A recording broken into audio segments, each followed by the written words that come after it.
the Vesperus departed from Villor, some 12 light-years away, on what was supposed to be a routine mission to construct a stargate in the desolate system known as Ouperia.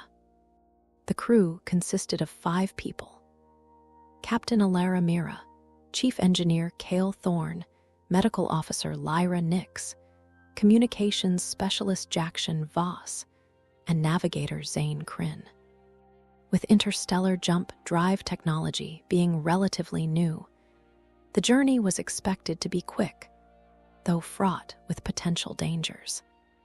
The Vesperus set out for Ouperia, a system known for its middling asteroid fields, but crucial for long-term trade prospects due to its strategic location between the Pekinawet Circle and the Patri Perimeter.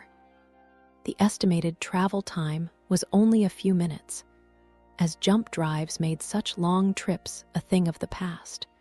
Shortly after departure, disaster struck. A miscalculation in the drive caused the jump to misfire, sending the ship several light-years off course and planting it in the middle of an asteroid belt. Seconds later, a large asteroid hit the ship full force. The impact killed 4 of the crew: Alara Mira, Ceul Thorne, Lyra Nix, and Jackson Voss. Only one survived: Ceul Darieux, the drone operator back home in Villor.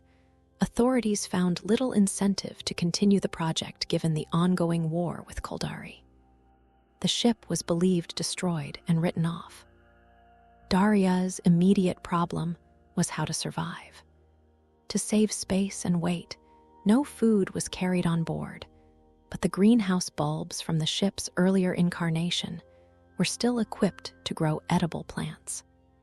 This required proximity to a sun for light and heat. The state of the ship did not make things any easier. Many vital systems were destroyed, and debris cluttered the cargo hold. Darieux's engineering skills came into play. He tampered with the fuel tanks to create water and oxygen from liquid hydrogen and oxygen. Gathering what little light he could from distant stars, he managed to start food production in one greenhouse bulb by linking it into the ship's septic tank for fertilizers. The result was enough food and oxygen production for survival. The impact slightly altered the course of the ship, meaning it would bypass Ouperia by billions of kilometers if left unchecked. Darieux had no means to build a new propulsion system, so he opted for a more ingenious solution. He fired combat missiles against the strongest points of the ship's armor, carefully calculating the impact points and controlling the size of the explosions to align the ship back on course. Now decades behind schedule, due to the decreased speed caused by the impact and subsequent missile explosions, Darieux spent long years creating fantastic robots and designs using scrap from the cargo hold. He discovered that the asteroid had been rich in a super rare mineral called megasite, which is extremely valuable for advanced robotics and drone manufacturing. Living and working in zero gravity year after year gave Darieux a distinctive insight into high-tech assembly. Despite the limited resources and tools at his disposal, what he created during those long years has never since been surpassed in originality or brilliance. At last, the ship entered the Ouperia system. Darieux used unorthodox methods to slow down the ship, using gravitational bodies and directional thrusters to stop it from shooting out into deep space again. By this time, he was an old man, his gaunt body in a bad state due to too much time in zero gravity.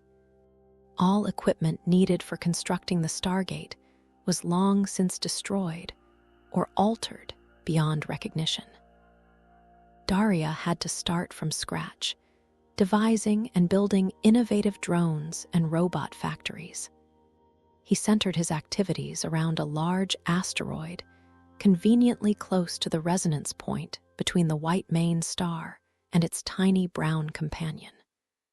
For 5 years, he labored along with his robotic companions to complete the Stargate single-handedly.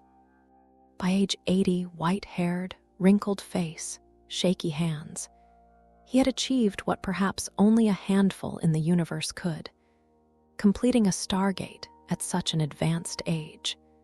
The Vesperus limped through the Stargate of Vilor, its journey long forgotten and believed lost. Darieux reveled in the media limelight for a while before launching his own company, CreoDron, centered on the blueprints created during his incredible voyage lasting almost half a century. He died a few years later, but his legacy remains strong. CreoDron is the biggest drone manufacturing company in New Eden, and its innovations are still driving the industry. The Ouperia system was renamed Old Man Star as a token of appreciation for Darieux's remarkable achievement. His story continues to inspire generations of engineers and astronauts who follow, reminding them that with ingenuity and determination, even the seemingly impossible can be achieved.